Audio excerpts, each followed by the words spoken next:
I've spoken to a group of students on how they can charge more for their logo. Everybody that was listening to it was capable of producing a really good, strong mark that followed the principles of good design. And if that's not what you feel totally confident about, you'll definitely want to take this class and then bone up on those skills.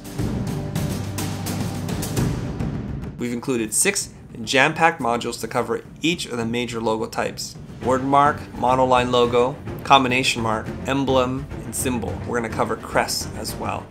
Each one has distinctly different traits, so we identify the different categories, and each module is designed to teach you the nuance and differences of each logo type.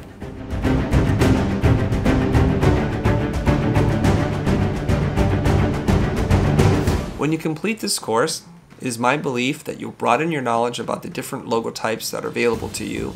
You also see the design, the philosophy, the principles, and the construction of a variety of different logo types. You'll see projects from start to finish, and we'll talk about and demonstrate the entire creative process. What you repeatedly do defines who you are, and this is what separates the masters from the amateurs.